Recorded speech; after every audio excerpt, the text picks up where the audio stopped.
All right, so today we're going to be changing out the oil on this OMT Orion Motortech 9CFM vacuum pump. Most vacuum pumps go this way on how I'm going to do this, but this is specific for this guy. So what you're going to need is a vacuum pump. You're going to need some oil. This is just the brand that my local supply house uses, so this is what I got. And then somewhere to drain it into. You could make something out of sheet metal, or you can go and buy yourself one of these. These are just easier. Or you use your own system, kind of like changing car oil. But you're also going to need for this guy a M4 Allen key. There's your drain bolt right there. All right, so here we go. Got it draining and everything. If you can see that thing right there, whatever that is, that came out of here. So this guy, they'll say, like the manual will say to wait till it goes down a bunch before you go and change it. I've used this guy for maybe 5 to 7 installs by this point and some service calls, right, to empty out the system. So, and I always pull vacuums below 500 microns. I usually shoot for at least 350. Sometimes overkill, other times, we're talking like smaller stuff, which is why you're able to do that. Most bigger commercial applications, it's very difficult to get that low, especially on older systems. Anyway, I'm changing it out because I've had all that stuff done, and we're coming into air conditioning season, so I want to have this all ready to go. And then we're going to get this thing all cleaned up, make sure everything's sealed right, and yeah, make sure this thing is in good working order. All right, so now that I've got it all drained out, for the most part, looks like there's a little bit still left, but that just might be trapped in the sight glass.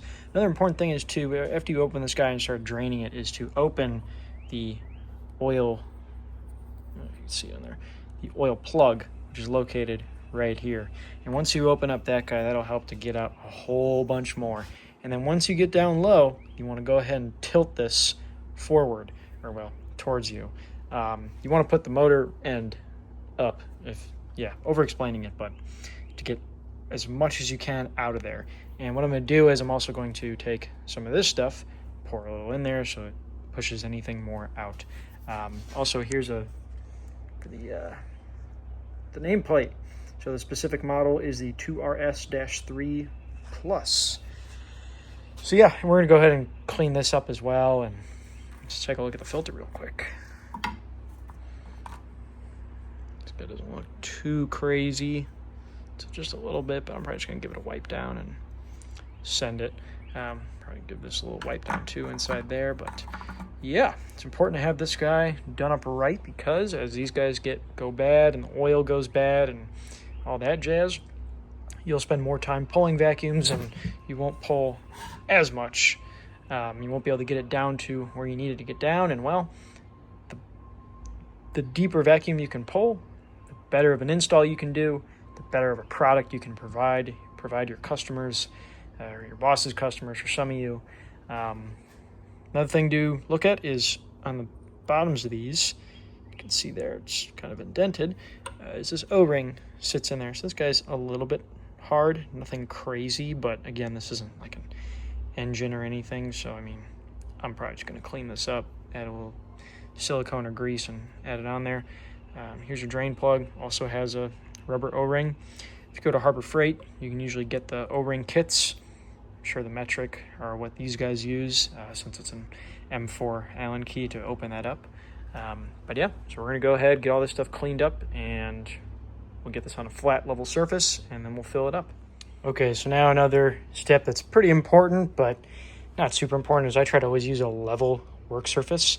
Obviously, I've got my 2-foot level out here, and you can see it's not, it's not perfect, but it's within spec. We're going to be more going off of these lines, but just to show you guys the working tolerances that I'm working with. Another important thing is it's good to have some rags on hand, shop towels, preferably things that you can throw out. I just have these and wash them or don't. It'd be just for wiping everything and making sure everything's all clean, and use some Lysol, right? Because sometimes you get some oil up on here and stuff from disconnecting hoses, and maybe there's some oil left in the hoses from other stuff. You guys know what I'm saying. But yeah, so we're going to go ahead and get this guy filled up to where it needs to go. You also need a funnel too. I have some funnels, but yeah, let's fill it up. All right, so I went ahead, cleaned everything up, pulled this guy off, pulled this whole thing off. This whole thing will unscrew This guy's just a quarter turn and comes off. So yeah, took a rag, cleaned up everything I could, except I filled it and made a little whoopsie. So you can see that's above the max line. I don't want to play with that, so what we're going to do is we're just going to crack this open a little bit. Let's see here. Just going to crack this thing open a little bit. Doing this one hand is a little difficult.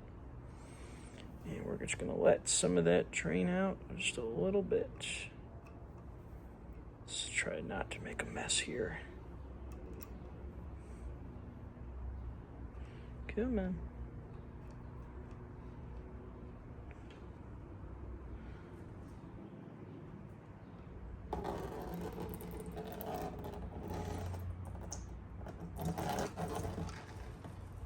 There you go.